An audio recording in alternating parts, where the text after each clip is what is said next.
Happy fourth Sunday of Easter, everyone.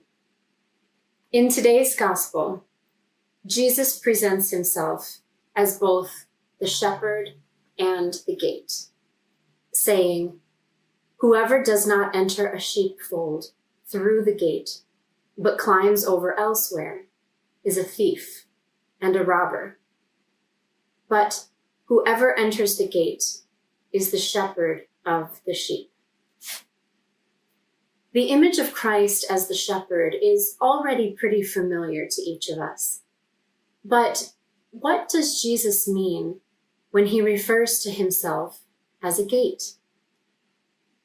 The first thing that comes to my mind is the childhood gate and fence which surrounded my family home.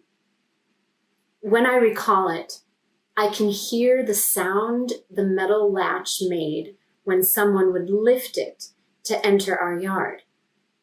That sound signaled the arrival of a familiar and welcomed guest. It meant an aunt, an uncle, grandparent, or neighborhood friend had just arrived, and it also meant the possibility of excitement and fun. For me, this is what the image of the gate represents. It is a familiar entry by which only trusted friends can pass. Now consider the image in the gospel of those who might bypass the gate and climb over elsewhere as a thief and a robber. Jesus tells us that the sheep do not recognize such intruders and refuse to follow them. He says, they recognize his voice, but they will not follow a stranger. I remember the morning I delivered my firstborn. It had been a long night of exhausting labor, and I anxiously awaited the moment that I could hold my newborn son in the safety of my arms. When he entered the world, he cried out in what I can only imagine was shock at having been expelled from the only home he had ever known. And wow, did he cry.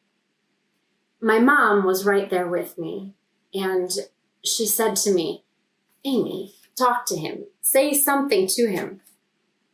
So I spoke the name of my little guy, and as soon as he heard my voice, he recognized it. He stopped crying. He was no longer shocked and terrified because the sound of my voice had calmed any fear that he was now lost or alone.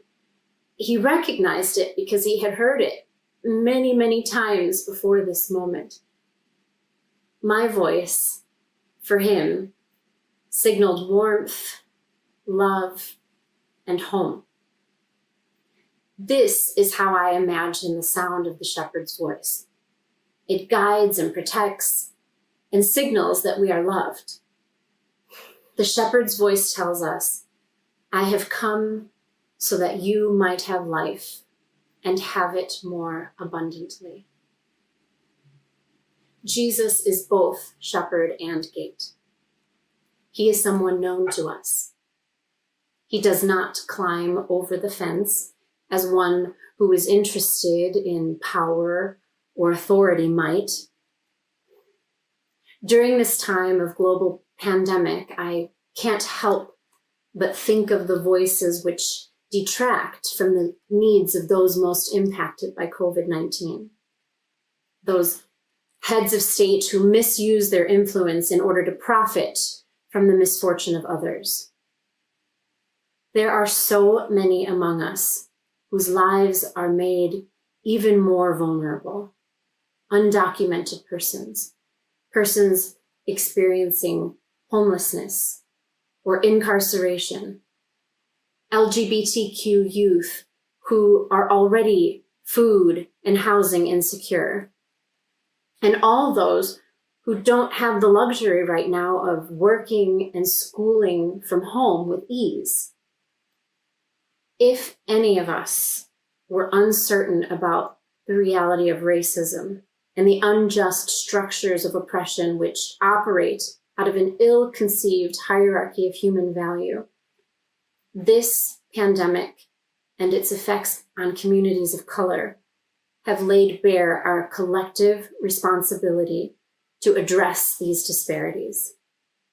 We must confront the truth of how racism and the myth of white supremacy have contributed to this inequity and work to change the policies that influence how we care for one another.